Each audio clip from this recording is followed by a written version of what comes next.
Setelah dialog gue dengan Ustadz Abdul Somad, gue banyak mikirin dan ternyata ini dia 5 hal yang gue setuju dengan Ustadz Abdul Somad.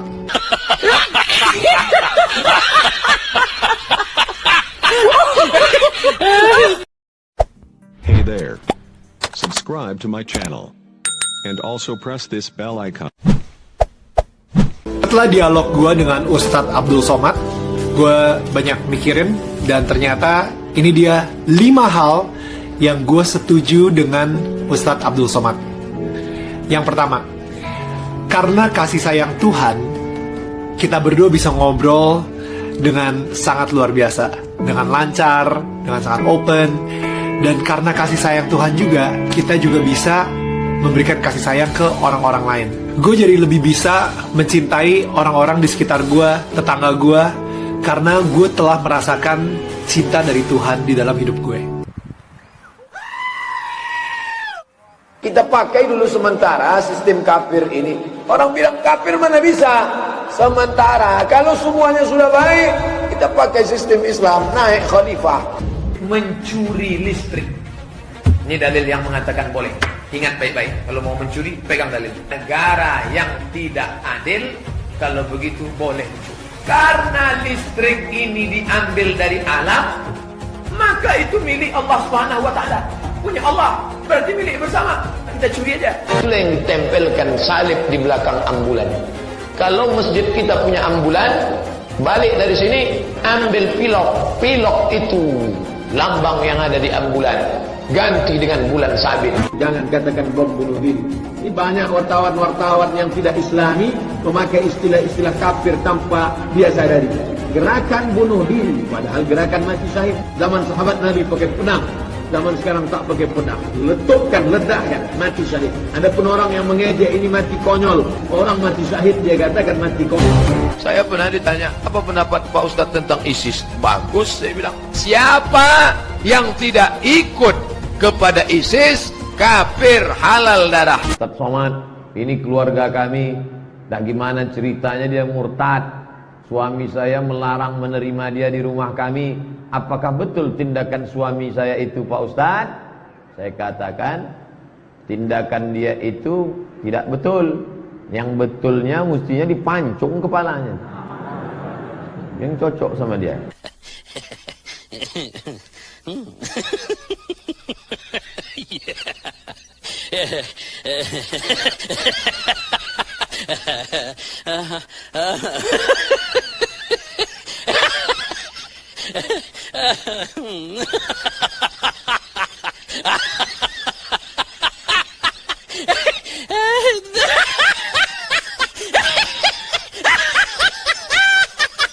Kita mengasihi karena Allah lebih dahulu mengasihi kita.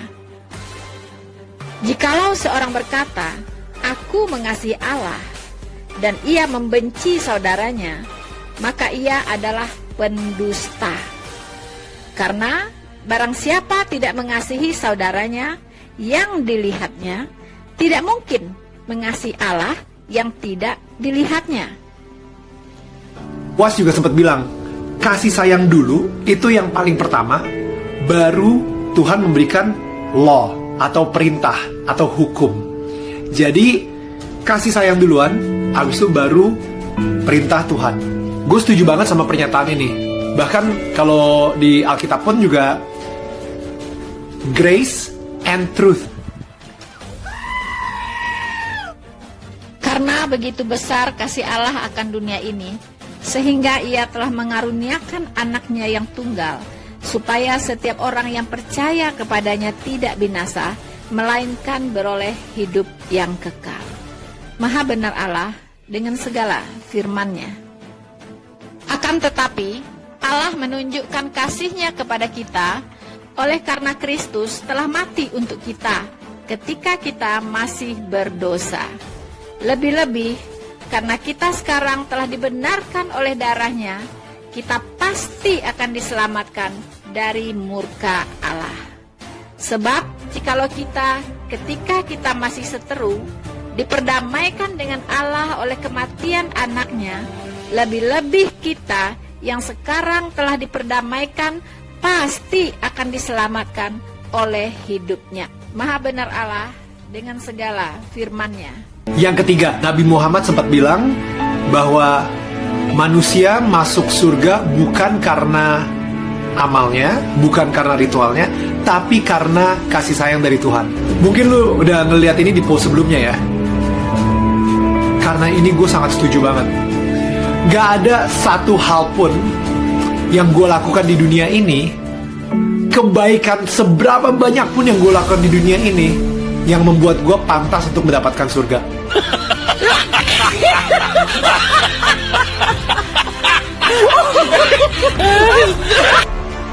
Sebab karena kasih karunia kamu diselamatkan oleh iman. Itu bukan hasil usahamu, tetapi pemberian Allah. Itu bukan hasil pekerjaanmu. Jangan ada orang yang memegahkan diri. Yang keempat, ini gue gak ngira kalau saya ternyata dukun itu lagi hits dibicarakan di luar sana dan lagi viral gitu ya. Tapi gue sama UAS, kita berdua sama-sama setuju. Kenapa banyak banget orang-orang, bahkan di sekeliling gue, bahkan orang-orang yang sudah Kristen sekalipun atau Nasrani gitu ya, bahkan orang-orang yang sudah mengenal Yesus di dalam hidupnya, itu lebih berserah sama dukun, ahli feng shui, kartu tarot, astrologi, daripada berserah sama Tuhan. Mereka lebih percaya apa yang tukang ramal bilang ke mereka daripada apa yang Tuhan bilang ke mereka. Jadi gue suka banget statement dari UAS bahwa dukun itu menggunakan kekuatan gelap, kekuatan setan, bukan kekuatan Tuhan. Jadi saat ini gue pengen ngomong khusus sama orang-orang yang sudah menjadi pengikut Yesus. Lo harus milih satu sih. Lo gak bisa milih dua, gak bisa milih tiga. Lo harus milih satu. Kalau misalnya emang bener lo mengikuti Tuhan Yesus, berarti udah tuh gak ada lagi tuh yang namanya astrologi, gak ada lagi yang namanya feng shui atau show, ngeliatin hokinya dari mana, ngelakuin ritual-ritual supaya lu dikasih hoki sama nenek moyang. Udah gak ada lagi. Karena sumber berkat kita itu cuma dari satu, yaitu dari Tuhan Yesus.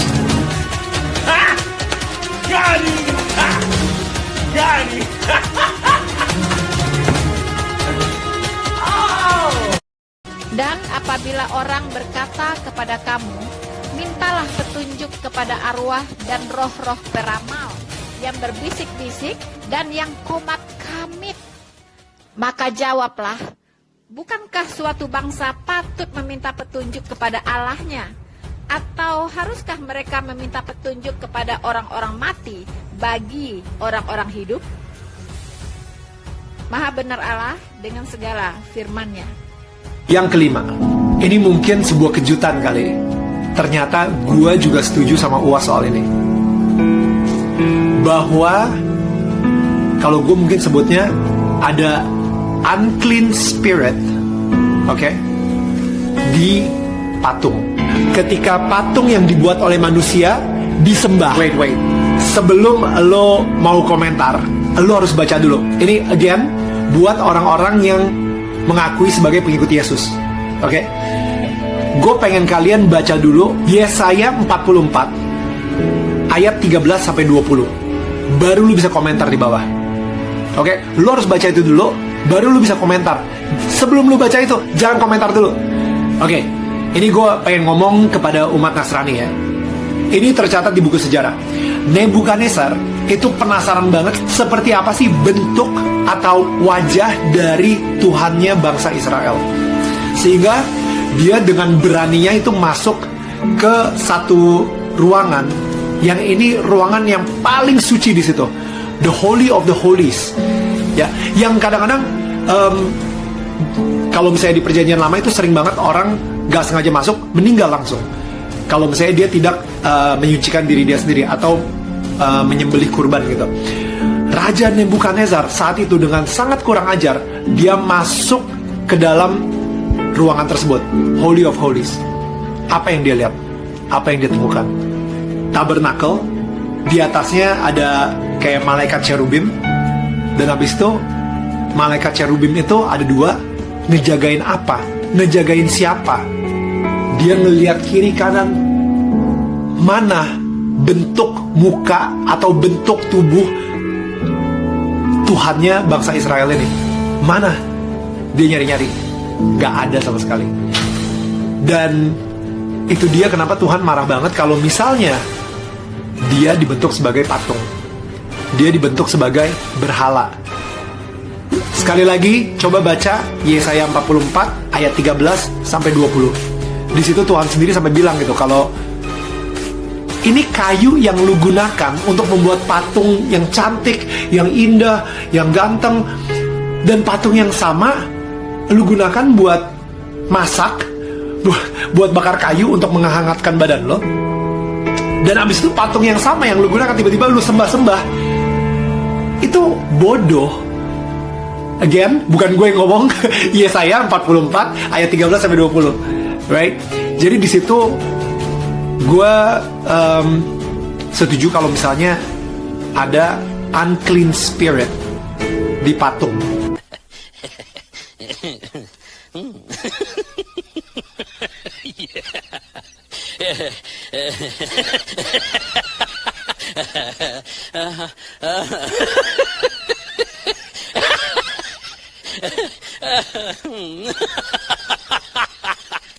Janganlah kamu membuat berhala bagimu, dan patung atau tugu berhala janganlah kamu dirikan bagimu. Juga batu berukir janganlah kamu tempatkan di negerimu untuk sujud menyembah kepadanya, sebab akulah Tuhan Allahmu. Maha benar Allah dengan segala firman-Nya. Hey there. Subscribe to my channel. And also press this bell icon. So, saudara-saudaraku yang terkasih di dalam Tuhan, kita sudah mengikuti ya 5 wejangan ya dari UAS, 5 wejangan dari UAS yang disetujui atau disepakati oleh Daniel Mananta. Satu hal yang terpikir oleh saya, teman-teman, 5 hal itu adalah tipikal ya, ciri khas ajaran kekristenan ya, yaitu pertama katanya tentang kasih ya, kemudian tentang kasih Allah, bahwa Allah lebih dahulu mengasihi kita ya, bukan hanya Allah lebih dahulu mengasihi kita dengan memberi kita makan, memberi kita hujan, memberi kita udara dan sebagainya, tidak, tapi Allah lebih dulu mengasihi kita ketika kita masih berdosa. Dia sudah menebus kita, dia sudah mengampuni kita ketika kita masih berdosa. Sekarang tinggal kita mau percaya kepadanya, mau bertobat atau tidak. Dan ini tidak dikenal di dalam Islam. Ya, bentuk kasih Allah yang seperti ini, yaitu yang tidak menginginkan seorang pun binasa. Ini tidak dikenal ya. Penebusan dari Allah yang Maha Kudus, dia datang ke dunia ini menjadi manusia, kemudian dia mati di kayu salib untuk penebusan dosa. Karena upah dosa adalah maut dan dosa harus dihukumkan. Contohnya, keluarga dari Joshua bisa saja memaafkan Sambo, tetapi apakah itu akan membebaskan Sambo dari hukuman? Tentu tidak. Begitupun dengan kasih Allah. Allah mengampuni semua orang yang berdosa. Ya, kalau orang itu benar-benar sungguh-sungguh minta ampun dan bertobat. Tetapi hukuman atas dosa itu harus tetap dijalankan. Itulah karena Allah itu Maha Kasih, tetapi Dia juga Maha Adil. Allah Maha Kasih, Dia mengampuni segala dosa kita, dosa yang dulu, dosa yang sekarang, dan dosa yang akan datang. Dan Allah itu Maha Adil, dosa itu harus dihukumkan, tetap harus dihukumkan. Itulah karena Allah itu Maha Adil. Dan ini tidak dikenal di dalam ajaran Somat ya, tidak dikenal dalam ajaran Somat. Dan saya sangat menyayangkan sekali, seharusnya Somatlah yang harus belajar dari Daniel. Kalau Daniel ini memang benar-benar memahami dasar-dasar ajaran kekristenan dengan benar, dengan baik. Harusnya bukan dia yang setuju dengan Somat, tetapi harusnya Somat yang setuju dengan Daniel. Harusnya begitu ya. Jadi itu kesempatan sebenarnya untuk menginjili Abdul Somad ya, bukan sebaliknya Somad yang mengarahkan Daniel. Kemudian Daniel hanya main setuju-setuju saja. Dan memang itu ajaran kekristenan. Daniel ini sama sekali tidak kritis. Karena apa yang dikatakan oleh Somat itu berbeda konsepnya dalam ajaran kekristenan. Ya, kasih di dalam kekristenan, kasih Allah di dalam kekristenan itu kasih yang benar-benar murni, yaitu kasih agape, bukan kasih yang mengharapkan balasan, bukan. Engkau tidak dituntut untuk menjadi yang the best dalam hidupmu. Karena apa? Karena semua amal solehmu itu seperti kain kotor di mata Tuhan. Dan Tuhan tahu engkau tidak akan sanggup menyucikan dirimu sendiri. Makanya darah Kristus yang kudus, itulah yang bisa menyucikan engkau. Jadi jangan mengatakan bahwa Anda bisa masuk surga karena usahamu, karena hasil pekerjaanmu. Jangan ada orang yang memegahkan diri. Engkau bisa masuk surga karena engkau dibenarkan, karena engkau dikuduskan, karena engkau dilayakkan oleh pengorbanan Yesus Kristus untukmu di kayu salib. Dia menggantikan engkau dihukum. Seharusnya engkau yang dihukum di kayu salib itu dan turun ke dunia paling bawah, yaitu neraka, dan engkau kekal di dalamnya. Tetapi Tuhan sangat mengasihimu. Tuhan sangat tidak ingin engkau binasa. Tuhan datang ke dunia ini menjadi manusia, menjadi penebus, menjadi pengganti. Dirimu dihukumkan di neraka, tetapi karena dia adalah Tuhan, dia pemegang kunci neraka, makanya dia bisa keluar dari neraka tersebut setelah menggantikanmu. Itulah kemenangan kita. Dan api neraka tidak berkuasa atasnya. Hai maut, di mana sengatmu? Hai maut, di mana kuasamu? Tidak ada. Tidak ada maut yang bisa menguasai Yesus Kristus yang adalah Tuhan. Dan pada hari ketiga dia bangkit. Haleluya. Saudara-saudaraku yang terkasih di dalam Tuhan, jadi sangat disayangkan, Daniel Mananta, seharusnya Abdul Somad lah yang berkata, saya setuju dengan Daniel. Harusnya demikian. Bukan Anda yang berkata, saya setuju dengan Somad. Itu sumber ajarannya dari mana?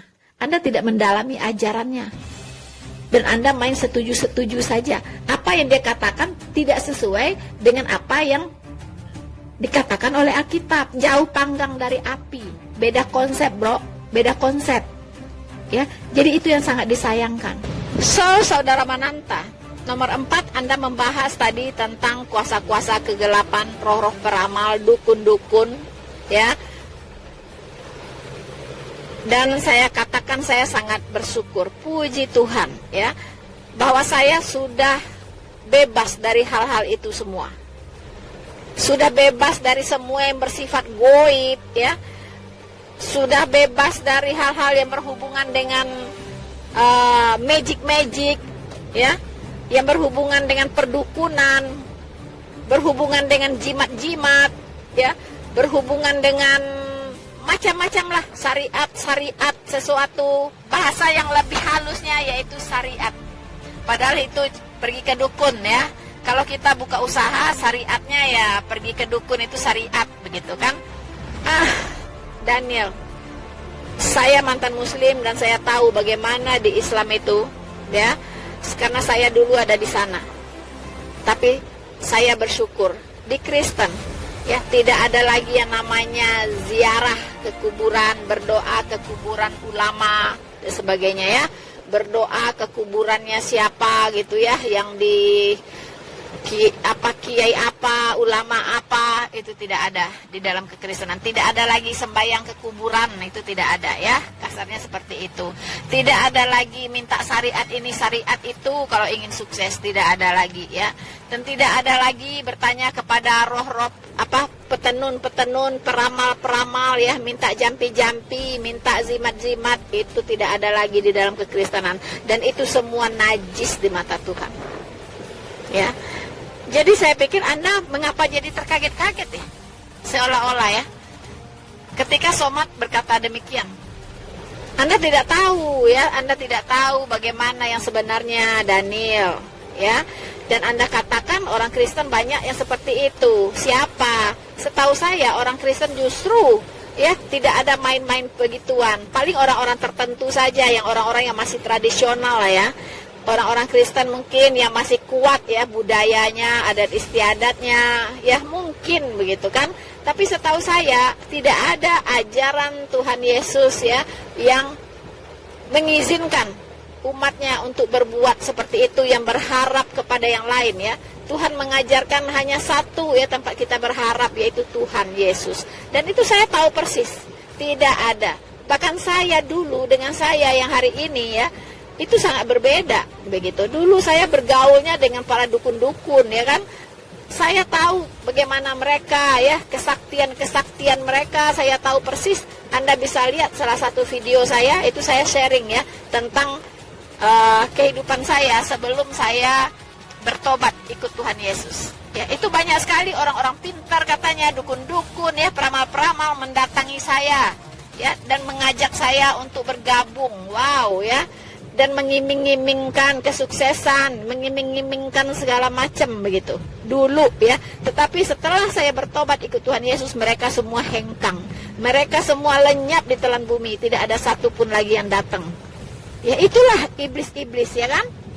Iblis mengutus mereka supaya saya diperangkap, masuk perangkap mereka ya kan. Kalau saya sudah masuk perangkap mereka, ya mungkin saya tidak kenal Yesus hari ini ya kan. Nah, jadi begitu Daniel ya. Jadi jangan Anda blunder mengatakan orang Kristen banyak yang seperti itu. Ya tidak, saya tahu persis kok. Saya bisa membedakan karena saya dulu ada di sana dan sekarang saya ada di sini. Saya tahu persis bedanya. Jadi tolong kalau bicara hati-hati ya. Hati-hati. Saya tidak tahu Anda ini apa. Anda ini seorang apologet atau Anda ini apa gitu ya. Kalau Anda memang ingin masuk ke dalam pelayanan yang memberitakan kebenaran firman Tuhan, mendingan belajar dulu deh.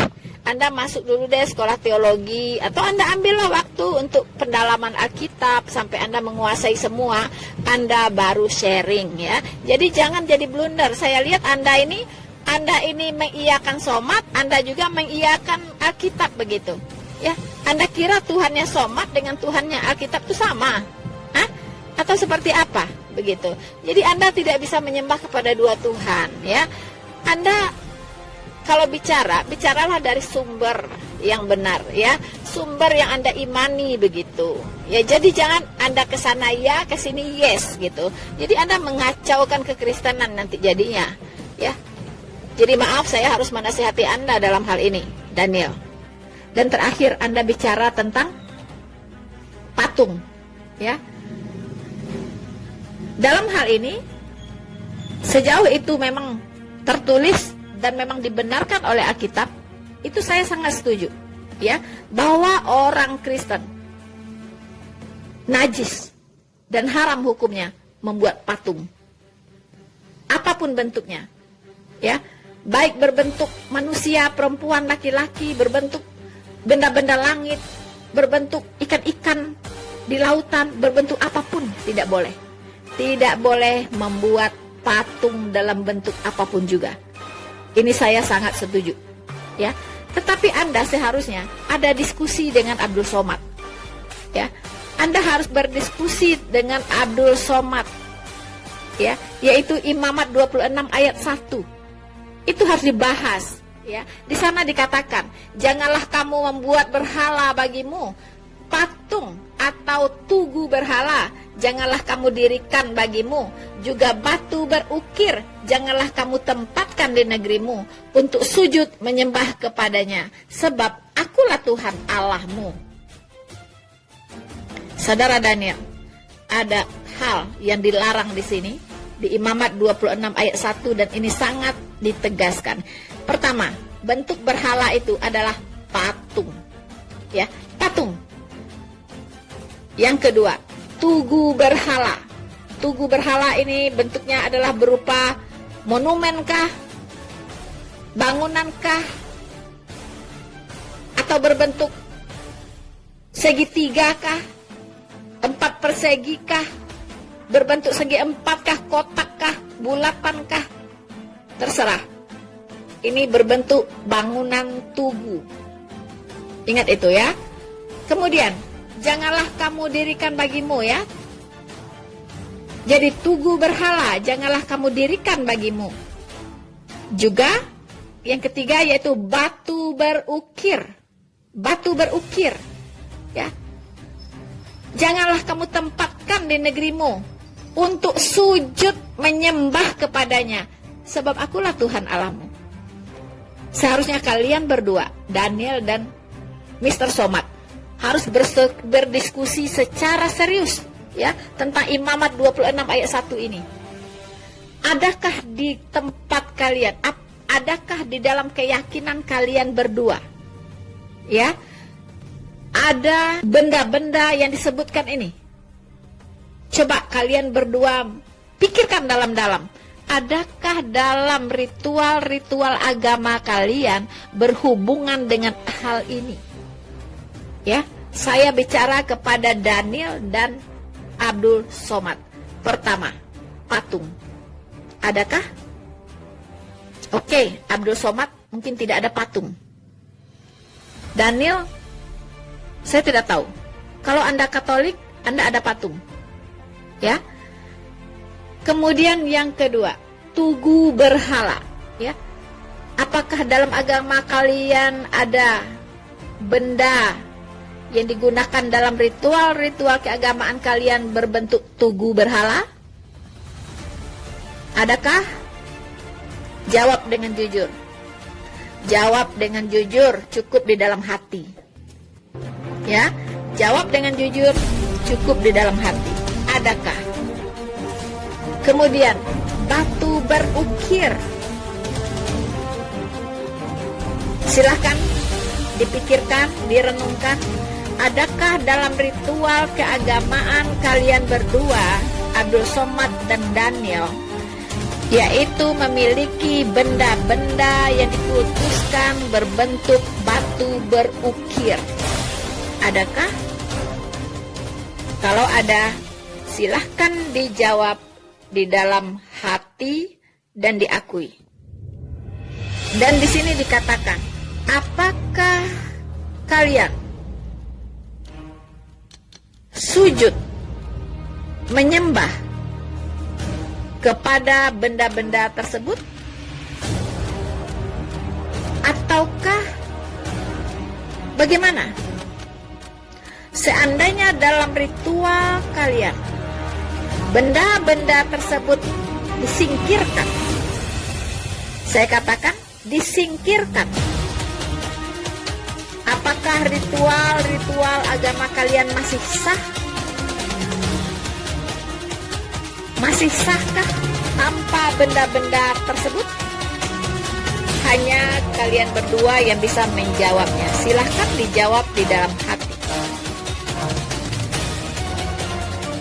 Saya katakan, jika ritual-ritual keagamaan kalian menjadi tidak sah ketika benda-benda tadi yang saya sebutkan, yaitu berupa patung, atau berupa tugu berhalakah, atau berupa batu berukirkah, jika disingkirkan, maka makna dari ritual keagamaan kalian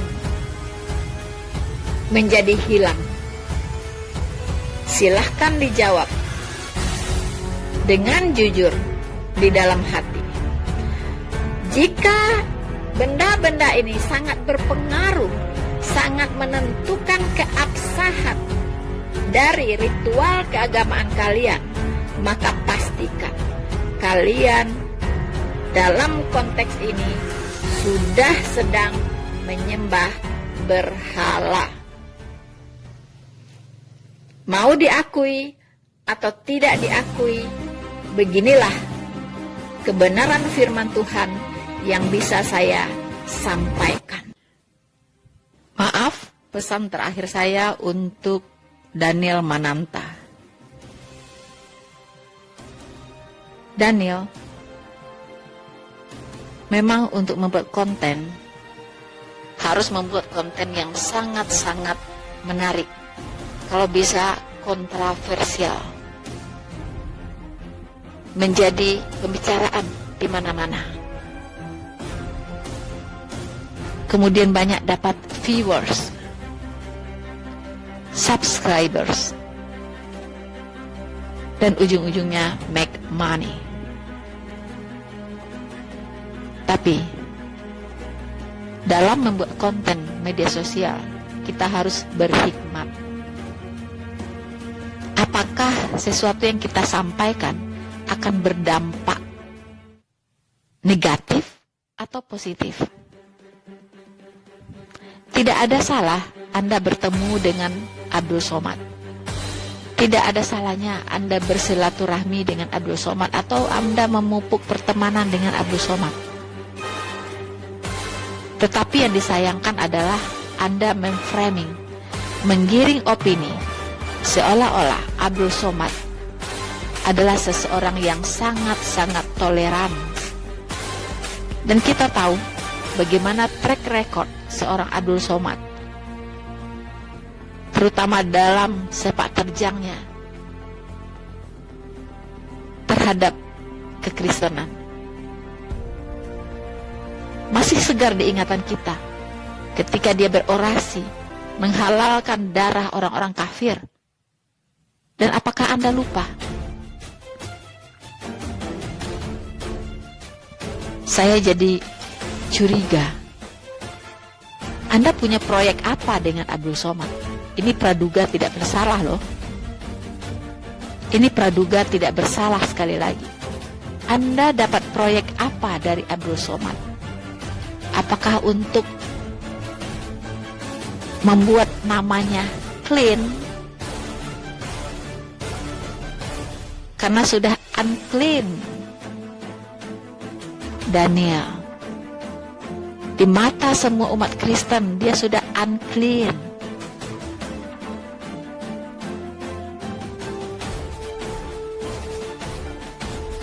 Tolong itu direnungkan baik-baik. Umat Kristen masih terluka dengan apa yang dikatakan oleh Somad. Dan sekarang Anda tampil sebagai pahlawan kesiangan untuk menetralisir semuanya dan memberikan kesan seolah-olah Abdul Somad itu adalah seseorang yang sangat toleran.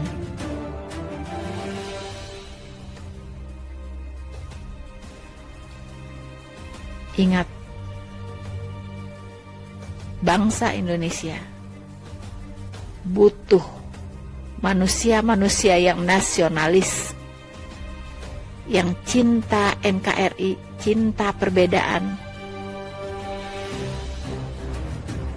cinta untuk menjunjung tinggi Pancasila dan Undang-Undang Dasar 1945 dan anti kekerasan.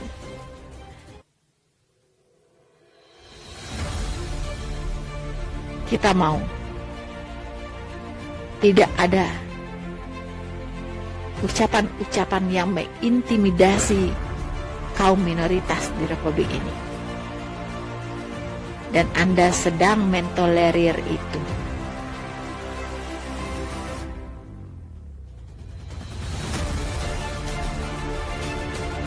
Silakan Anda renungkan, saudaraku. Tuhan Yesus memberkati Anda. Maranatha.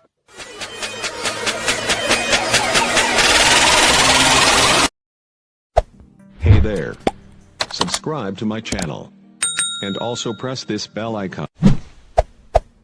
Nah, Anda bisa dengar sendiri ocehan dari Daniel Mananta mengatakan bahwa patung-patung itu berisi unclean spirit, ya. Artinya roh yang tidak baik, dan itu pasti bukan roh Tuhan. Mengindikasikan bahwa patung-patung itu berfungsi sebagai berhala di dalam tubuh gereja Katolik Roma. Nah, saudara-saudara, saya sendiri tidak ada di dalam tradisi gereja Katolik Roma. Saya seorang Protestan. Tapi poin saya itu begini. Di zaman kemudahan akses informasi, kecanggihan akses internet sekarang adalah sesuatu yang luar biasa kalau orang itu ignoran. Orang itu buta informasi. Dan orang itu mengatakan hal-hal bodoh tanpa mengecek akurasinya terlebih dahulu.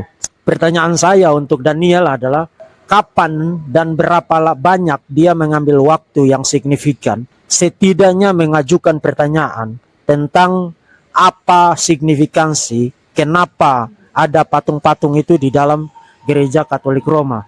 Apakah patung-patung itu difungsikan sebagai berhala, diperlakukan sebagai Tuhan dan Allah di dalam tubuh gereja Katolik Roma? Atau kalau dia ingin mencari informasi yang jauh lebih akurat, berapa banyak literatur yang qualified, yang berbobot, yang dia pernah baca, ditulis oleh orang-orang yang berkompeten dari pihak gereja Katolik Roma menjelaskan tentang signifikansi, fungsi, dan nilai dari patung-patung itu. Karena begini, kita tidak boleh menciptakan tuduhan dengan asumsi yang tidak bisa di-backup dengan data yang bertanggung jawab. Apa yang dinyatakan oleh Daniel tentang patung-patung itu, sebenarnya dia hanya membeo apa kata Abdul Somad. Dan apa yang dikatakan oleh Abdul Somad itu sekadar membacot, tidak ada referensinya, tidak ada dasarnya. Dan itu sebenarnya merupakan kebiasaan kadruns. Kadruns kan memang kebiasaannya begitu, membacot, mengklaim dengan bombastis, dengan heboh, membuat tuduhan tanpa membaca, tanpa cari informasi, tanpa cari tahu kebenarannya bagaimana. Yang penting membacot, membuat tuduhan secara tidak bertanggung jawab, kemudian sudah. Nah, saya tidak tahu apakah informasi ini benar atau tidak, bahwa Daniel ini sudah mu'alaf. Kalau kamu mu'alaf, ya mu'alaf aja lah. Kenapa kamu mendadak kamu sudah jadi seperti kadrun yang membacot, membeo satu klaim, satu informasi yang sama sekali tidak berdasar dari Abdul Somad. Sangat sulit untuk memahami orang yang tetap ignoran dan tetap bodoh di era semacam ini, apalagi berupaya untuk memahami orang yang mempublikasikan kebodohannya kepada publik. Nah, kalau memang benar Daniel ini sudah mu'alaf, saya ucapkan selamat untuk Daniel menempuh jalan iman yang baru. Tapi pesan saya adalah berhenti menggunakan itu mulut untuk membacot hal-hal yang kamu tidak expert di situ. Kamu tidak punya kompetensi di situ, tidak punya keahlian di situ. Urus saja hidupmu, urus saja imanmu yang baru, dan berhenti membeo, meniru apa yang dilakukan oleh kadruns. Kiranya Tuhan, Allah Tritunggal, Bapa, Putra, dan Roh Kudus memberkati, menjaga, dan melindungi kita sekalian. Salam. Nah, ada dua pandangan memang. Ada orang-orang yang menganggap bahwa tidak ada. Di balik patung-patung yang disembah itu tidak ada roh jahat di sana. Kenapa tidak ada roh jahat? Karena mereka mendasarkan pada Habakuk pasal yang ke-2, ayat yang ke-19. Ini saya perlihatkan ayatnya ya. Habakuk 2:19, celakalah orang yang berkata kepada sepotong kayu, terjagalah, dan kepada sebuah batu bisu, bangunlah. Jadi tentang penyembahan berhala. Masakan dia itu mengajar? Memang ia bersalutkan emas dan perak, tapi roh tidak ada sama sekali di dalamnya. Nah, ini kata-kata roh, jadi ini kan jelas bicara soal patung berhala yang dibuat dari kayu atau dari batu, tapi disalutkan emas dan perak. Tapi dibilang roh tidak ada sama sekali di dalam. Nah, gara-gara adanya kata roh tidak ada sama sekali di dalamnya, maka sejumlah pandangan mengatakan bahwa di balik patung-patung berhala itu tidak ada roh jahat di belakangnya. Tapi saya kira ini penafsiran yang tidak tepat terhadap ayat ini. Ya, kata roh di sini dari kata Ibrani ruah, ya, ruah yang memang bisa berarti roh, tapi juga bisa berarti nafas. Beberapa terjemahan bahasa Inggris itu menggunakan kata nafas. Jadi nafas tidak ada sama sekali di dalam. Jadi maksudnya adalah memang betul bahwa patung itu kan tidak hidup. Jadi dia tidak bernapas. Ya. Kalau kita melihat 1 Tesalonika 1 ayat 9, sebab mereka sendiri bercerita tentang kami, bagaimana kamu sambut dan bagaimana kamu berbalik dari berhala-berhala kepada Allah untuk melayani Allah yang hidup dan benar. Coba saudara lihat, ini ada dua yang dikontraskan. Berhala-berhala, itu pertama, ya.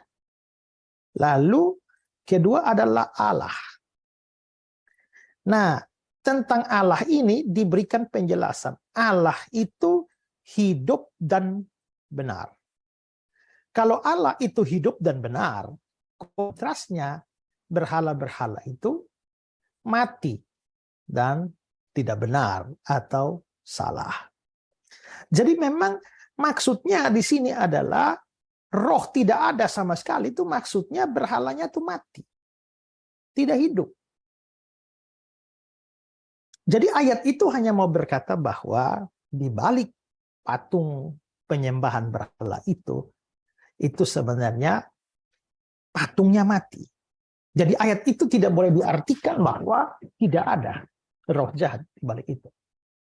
Dalam hal ini mungkin tidak mutlak, tapi saya setuju dengan apa yang dikatakan oleh Daniel Mananta itu, bahwa di balik patung-patung penyembahan berhala itu, saya bilang mungkin tidak mutlak, tapi sangat mungkin bahwa ada roh-roh jahat di sana. Karena patung-patung itu disembah. Kalau patung itu disembah, kita tahu bahwa salah satu hal yang paling dirindukan oleh setan itu adalah penyembahan. Ya.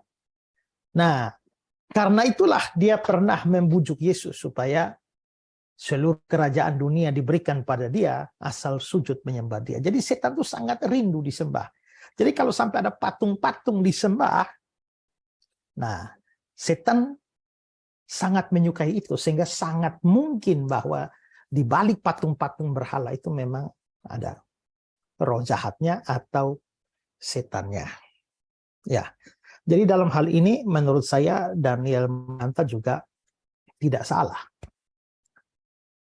Hanya persoalannya itu terletak pada dan memang dia sempat menunjukkan ya, dia sempat menyebutkan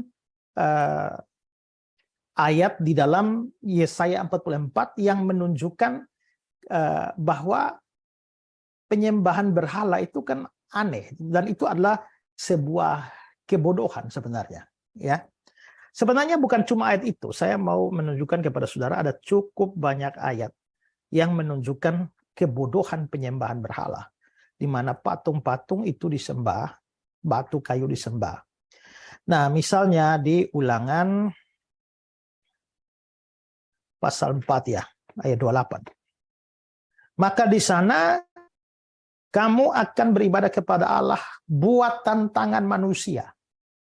Allah buatan tangan manusia. Ya. Allahnya kok dibuat manusia dari kayu dan batu. Yang tidak dapat melihat, tidak dapat mendengar, tidak dapat makan, tidak dapat mencium. Mazmur 115. Berhala-berhala mereka adalah perak dan emas, buatan tangan manusia. Mempunyai mulut tapi tidak dapat berkata-kata. Mempunyai mata tapi tidak dapat melihat. Mempunyai telinga tapi tidak dapat mendengar. Mempunyai hidung tapi tidak dapat mencium. Mempunyai tangan tapi tidak dapat meraba-raba. Mempunyai kaki tapi tidak dapat berjalan. Dan tidak dapat memberi suara dengan kerongkongannya. Seperti itu jadilah orang-orang yang membuatnya dan semua orang yang percaya padanya. Nah, Yesaya 28, negerinya penuh dengan berhala-berhala. Mereka sujud menyembah kepada buatan tangannya sendiri. Dan kepada yang dikerjakan tangannya sendiri. Ini kan bodoh itu ya. Jadi yang dikatakan Daniel Mananta bodoh itu ya memang betul bodoh kalau orang menyembah berhala. Menyembah patung-patung. Karena masa tangannya yang membuat patung, lalu dia menyembah apa yang dia buat sendiri. Yeremia 10. Berhala itu seperti orang-orang di kebun mentimun. Tidak dapat berbicara. Orang harus mengangkatnya sebab tidak dapat melangkah. Jangan takut padanya. Sebab berhala itu tidak dapat berbuat jahat dan tidak berbuat baik pun tidak. Nah, lalu ini ayat yang tadi disebutkan oleh Daniel Mananta itu. Orang yang membentuk patung semuanya adalah kesia-siaan. Dan barang-barang kesia mereka tidak memberi faedah. Penyembah-penyembah patung tidak melihat dan tidak mengerti apa-apa. Nah, saya lanjut ke yang saya garis bawahi saja. Jadi ini ada orang ambil kayu. Dan kayunya menjadi kayu api bagi manusia. Yang memakainya untuk memanaskan dirinya. Lagi pula yang menyalakan untuk membakar roti. Tapi juga dia membuatnya menjadi Allah. Lalu menyembah kepadanya. Dia mengerjakannya menjadi patung. Lalu sujud menyembahnya. Tengahnya dibakar dalam api dan di atasnya dipanggang daging. Lalu dia memakan daging yang dipanggang sampai kenyang. Dia memanaskan diri sampai berkata, aku sudah menjadi panas, aku telah merasakan kepanasan api. Dan sisa kayu itu dikerjakannya menjadi Allah, menjadi patung sembahannya. Dia sujud kepadanya. Dia menyembah dan berdoa kepadanya. Katanya, tolonglah aku sebab engkaulah Allahku. Setengahnya sudah kubakar dalam api, dan di atas baranya juga sudah kubakar roti. Sudah kupanggang daging lalu kumakan. Masakan sisanya akan kubuat menjadi dewa kekejian. Masakan aku akan menyembah kayu kering. Nah, jadi itu memang penyembahan berhala, menyembah batu, kayu, ya, patung-patung yang dibuat itu memang sebuah kebodohan. Nah, hanya jadi soal. Jadi dalam sampai titik itu menurut saya nggak ada soal apa yang dikatakan oleh Daniel Mananta.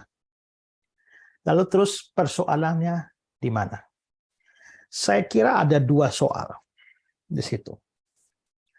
Soal pertama adalah di bagian awal yang dia katakan, dia memang dia mengatakan ada roh jahat dalam patung yang disembah.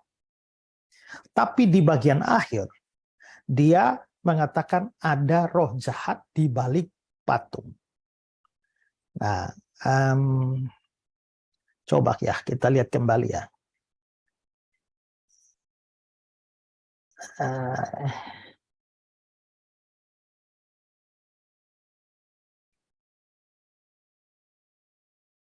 Moyang udah nggak ada lagi, karena sumber berkat kita ini cuma dari kelima. Ini mungkin sebuah kejutan kali. Ternyata gue juga setuju sama gua soal ini, bahwa kalau gue mungkin sebutnya ada unclean spirit. Oke, ada unclean spirit, ada roh jahat. Oke, di patung. Di patung. Lalu dia lanjut. Ketika patung yang dibuat oleh manusia disembah, sebelum. Nah, ketika patung yang dibuat oleh manusia disembah, jadi dia bicara tentang patung yang disembah, ada roh jahat di balik patung yang disembah. Saya bilang ini nggak ada soal. Ini bahkan bisa benar. Tapi nanti di bagian akhir, ya. 44 ayat 13 sampai 20, right? Jadi di situ gue setuju kalau misalnya ada unclean spirit di patung. Oke, ada unclean spirit di patung, tapi dia tidak bilang patung yang disembah. Nah, jadi menurut saya ini satu persoalan. Persoalan ini adalah gini, apakah karena di bagian awal dia bilang ada roh jahat di patung yang disembah, di bagian akhir dia hanya bilang ada roh jahat di patung, tapi nggak bilang disembah. Ada dua kemungkinan di situ. Kemungkinan pertama adalah ya dia berbicara konteksnya patung yang disembah. Jadi waktu di bagian akhir, biarpun tidak ada kata disembah, tapi yang dia maksudkan adalah patung yang disembah, maka dia nggak salah sama sekali. Ya. Tapi kalau di bagian awal dia bicara soal patung yang disembah, tapi setelah memberikan penjelasan panjang lebar, dia lalu menyimpulkan bahwa di balik semua patung ada roh jahatnya, di situ dia salah.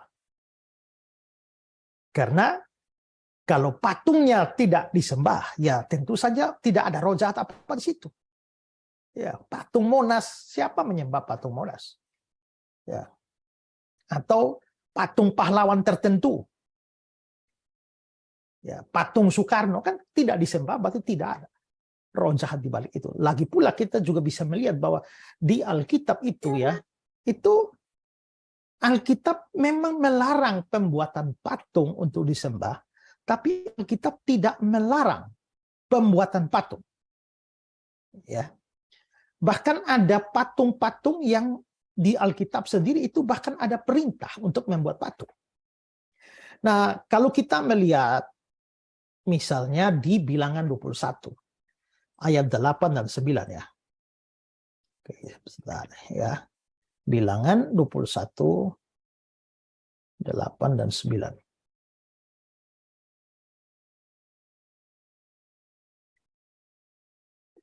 Maka berfirmanlah Tuhan kepada Musa, buatlah ular tedung dan taruh itu pada sebuah tiang.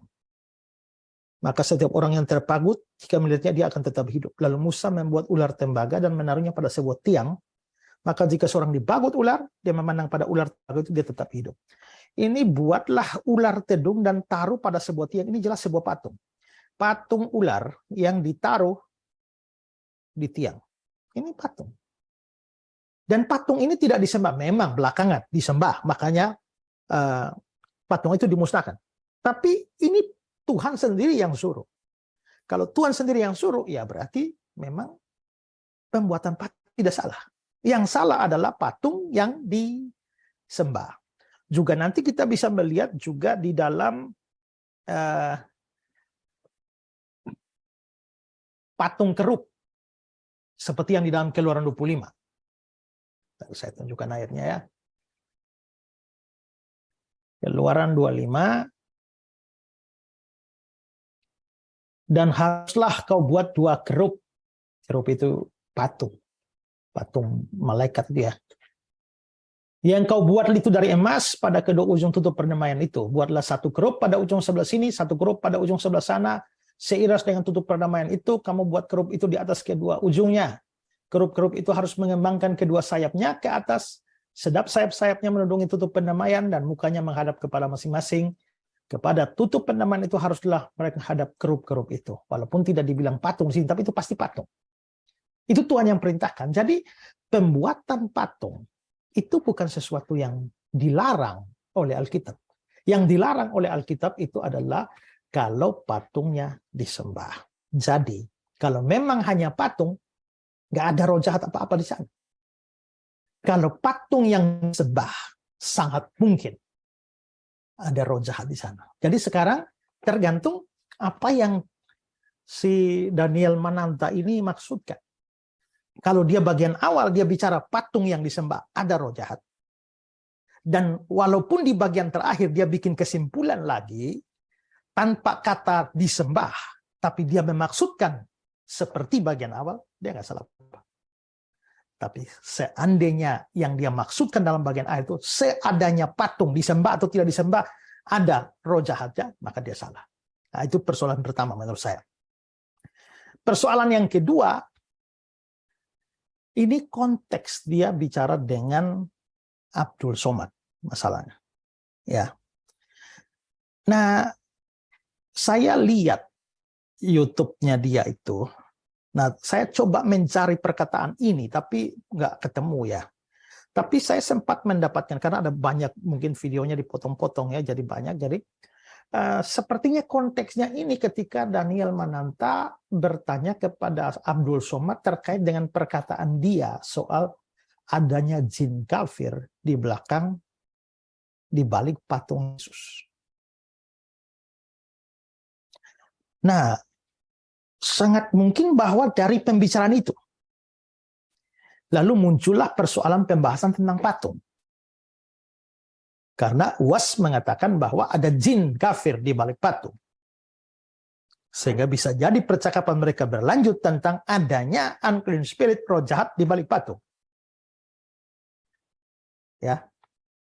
Dan karena itulah dikatakan kan di bagian awal bahwa dalam hal itu Daniel Mananta setuju dengan Abdul Somad. Kalau memang itu konteksnya, apakah kata-kata itu untuk membenarkan omongan UAS bahwa ada jin kafir di balik patung Yesus? Persoalannya kembali pada apakah patung Yesus itu adalah patung yang disembah? Kalau patung Yesus disembah, dan menurut Daniel Mananta yang juga cocok dengan UAS bahwa ada unclean spirit, ada roh jahat di balik patung itu, ya mungkin saja akhirnya jadi pandangan bahwa di balik patung Yesus itu ada jin kafir atau ada roh jahat. Tapi setahu saya ya, salib sebagai simbol Kristen itu tidak pernah disembah. Ya. Mungkin ada orang yang menyembah salib, tapi pada umumnya orang Kristen tidak menyembah salib. Jadi kalau patung salib itu tidak disembah, ya berarti tidak ada dosa apa-apa di sana. Ya, semua ayat yang tadi saya bacakan tentang kebodohan penyembahan berhala itu tidak bisa diterapkan pada urusan patung salib. Ya. Dan karena itu juga, maka kalau omongan ini nanti akhirnya dimaksudkan bahwa untuk membenarkan pandangan Abdul Somad bahwa ada jin kafir di balik patung salib, maka itu memang adalah omongan yang tolol atau bodoh. Ya. Jadi di sini saya memberikan penilaian yang fair ya terhadap apa yang dikatakan Daniel Mananta ini. Saya setuju pada beberapa bagian, tapi ada dua catatan penting terkait dengan apa yang dia katakan. Saya tidak bisa memastikannya, tapi minimal itu pandangan saya. Ya. Jadi kalau itu memang adalah soal omongan jin kafir di balik patung salib, maka pertama, patung salib tidak pernah dibuat untuk disembah. Dan kedua, karena tidak disembah, maka adalah tidak benar bahwa ada roh jahat atau jin kafir di balik salib, seperti yang dikatakan oleh Abdul Somad.